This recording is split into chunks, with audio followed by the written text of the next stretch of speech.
I hope that he wasn't scared, that it all happened pretty quickly for him. Once you get married, all of a sudden it turns out to be a different person in some respects. For millions of people, John Denver wasn't just a singer. He was a feeling. He was the crisp mountain air of the Rockies, the warmth of a campfire, the simple joy of a country road. With his round glasses and gentle voice, he created an image of a man who is pure, wholesome, and deeply in touch with love and nature. His songs were hymns to the world's beauty, and at the heart of that idyllic picture was one woman, Annie Martell Denver.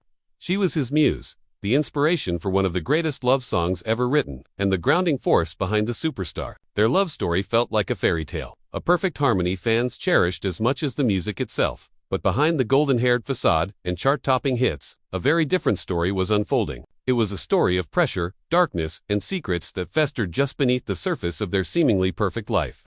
For decades, whispers have swirled around their marriage and its shocking, violent end, leaving fans to wonder how the gentle folk singer could be connected to stories of rage and infidelity. For years, the full picture was shrouded in gossip. But the truth is often more complex and heartbreaking than fiction. The most stunning confirmations didn't come from tabloids, but from John Denver himself. Today, as Annie Denver lives her life at 78, her quiet, dignified silence in the face of those confessions speaks volumes. We're finally piecing together the complete story, setting the record straight on the rumors that have haunted John Denver's legacy for nearly half a century. For decades, the public has tried to figure out what shattered the fairy tale marriage of John and Annie Denver. The rumors were dark, persistent, and painted a picture so contrary to John's public persona that they were hard to believe. Now, we're looking back at the full, confirmed story. The man who sang of peace and love admitted to acts of rage that are difficult to comprehend. He confessed to breaking the heart of the woman who inspired his greatest hit. So what really happened behind the closed doors of their Aspen home? The answer, confirmed by John's own startling admissions, is more shocking than you might think. This is the story of what truly tore them apart. Before he was John Denver, he was Henry John Deutschendorf Jr., an Air Force kid who moved from one base to another. That transient childhood left him with a deep longing for a place to call home, a theme that would later define his music and his entire life.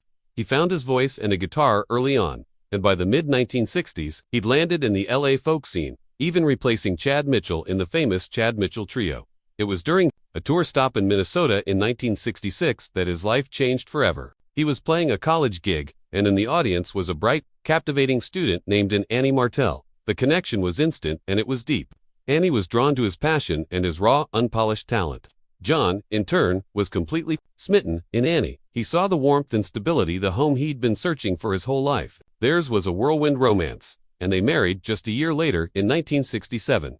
Annie became his anchor. She was the one who pushed him to leave the trio and go solo, believing in him when he was still full of self-doubt. She typed his lyrics, managed his early schedules, and gave him the emotional foundation to build his career. They moved to Aspen, Colorado, long before it became a playground for the rich and famous. For them, it was a sanctuary. The mountains, the clear skies, and the quiet landscape resonated with John's soul, and it was here that he truly became John Denver. With Annie by his side, he started writing the songs that would make him a global superstar. Their early years in Aspen were, by all accounts, perfect. They were young, in love, and building a life far from the pressures of New York or LA. John's career started as a slow burn. But when Take Me Home, Country Roads was released in 1971, everything exploded. Suddenly, the quiet folk singer was one of the biggest stars in the world. Rocky Mountain High, Sunshine on My Shoulders, and of course, Annie's song followed, cementing his place as a music icon. Annie's song, released in 1974, immortalized their love for the whole world to see. John famously wrote it in about 10 minutes on a ski lift in Aspen, right after he and Annie had reconciled from an argument. He was just overwhelmed by the beauty of the mountains and his love for her. The lyrics, "You fill up my senses, like a night in a forest," became an anthem for lovers everywhere. It was the ultimate public declaration of love, and it made Annie a symbol of that love in the eyes of his fans. Together, they were the living embodiment of the wholesome, nature-loving dream he was selling to the world. While John's career was soaring, their private life in Aspen was starting to fracture. The very fame he'd earned began to poison the sanctuary they'd built. John wasn't just Annie's husband anymore. He was a global brand. The demands were relentless: constant tours, recording sessions, TV specials, and the endless cycle of promotion. The man who sang about wanting to be home was almost never there. The pressure of being John Denver 24/7, the gentle, smiling folk singer, took a heavy toll, leaving little room for him to be a regular person with normal frustrations. A deep source of private pain for the couple was their struggle to have children. In an era when that wasn't openly discussed, it was a silent burden they carried. They desperately wanted a family, and after years of trying, they made the decision to adopt. In 1974, they adopted their son, Zachary John, and 2 years later, a daughter, Anna Kate. By all accounts, John was a doting and loving father who cherished his children. But even the joy of fatherhood couldn't fully mend the growing distance between him and Annie. His constant absence meant Annie was often raising the children alone, managing their sprawling Aspen home while he was on the other side of the world. The connection that was once their bedrock was fraying. She was living a private life in the mountains. He was living a very public one on the world stage. The earnest folk singer she'd married was now a superstar, surrounded by an entourage that catered to his every need. This shift created a power imbalance that had never existed before. John himself later admitted that fame changed him. He became more controlling, more demanding, and less willing to compromise. The constant adulation created a bubble around him that Annie found harder and harder to break through. The simple life they'd once shared was gone, replaced by something far more complicated and lonely. The arguments grew more frequent, more intense. They weren't a team against the world anymore. They were just two people struggling to find their way back to each other through the dizzying fog of celebrity. The fairy tale was starting to feel a lot more like a gilded cage as the 70s bled into the 80s.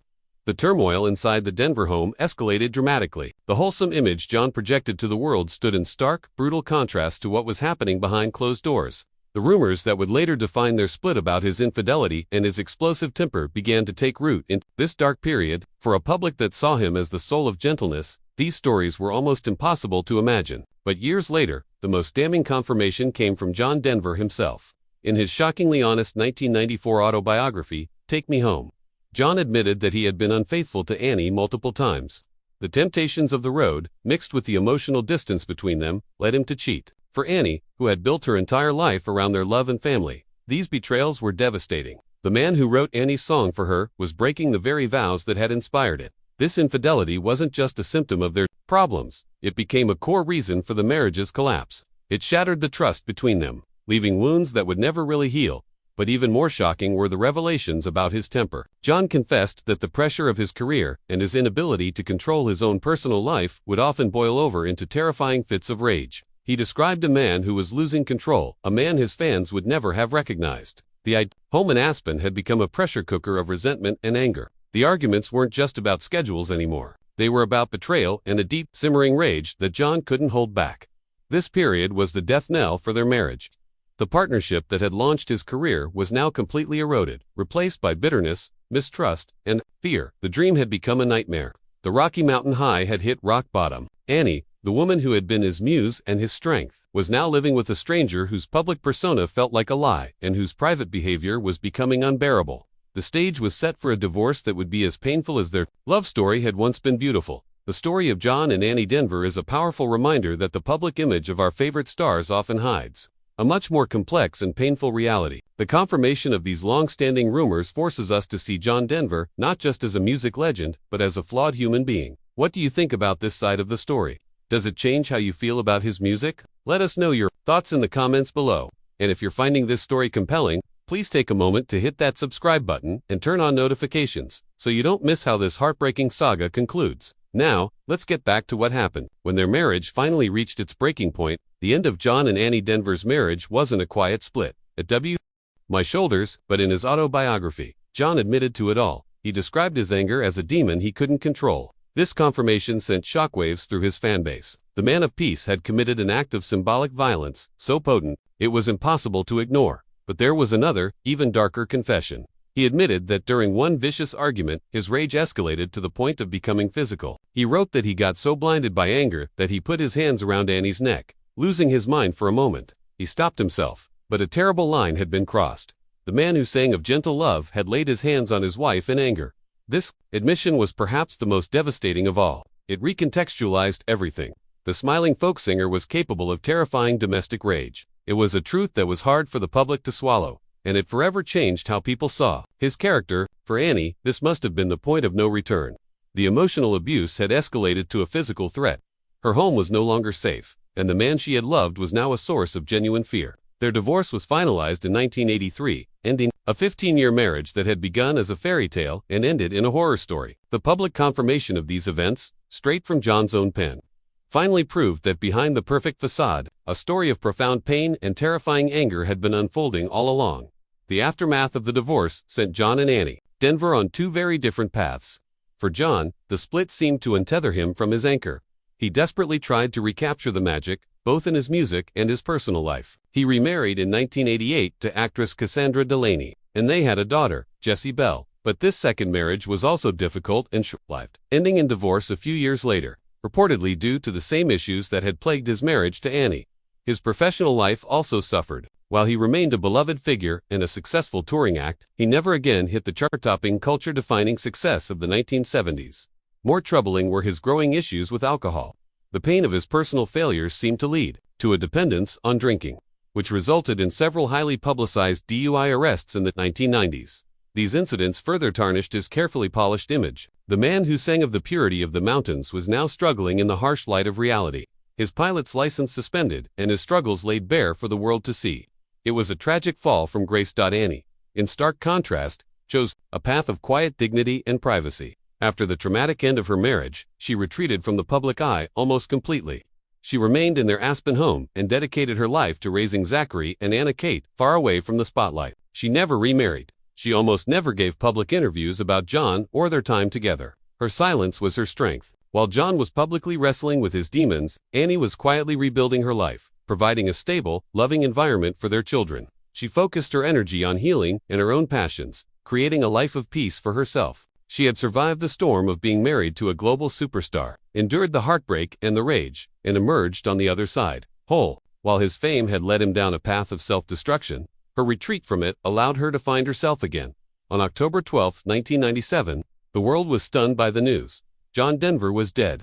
He was killed at 53 when the experimental plane he was flying crashed into Monterey Bay, California. The official investigation concluded the crash was likely caused by pilot error. His sudden death brought his story to a close, leaving behind a complex and contradictory legacy. In the years since, the world has mostly chosen to remember the John Denver it loved, the singer of country roads, the environmentalist, the man with the infectious grin who taught a generation to love the natural world. His music has endured, a timeless soundtrack for moments of joy and reflection. But to fully understand the man, we have to remember the darkness he revealed himself.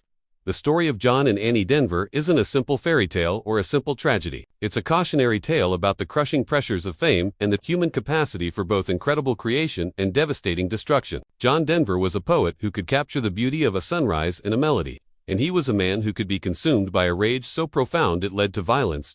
And at the heart of it all is Annie, now 78. She continues to live her quiet life, a figure of enduring grace.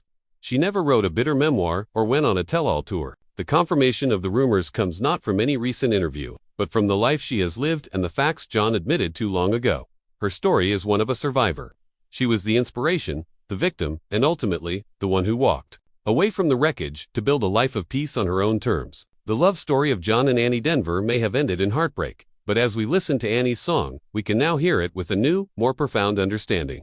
It's a snapshot of a perfect moment in time, a beautiful gem that emerged from a life that was anything but, and perhaps that complexity is the most honest truth of all.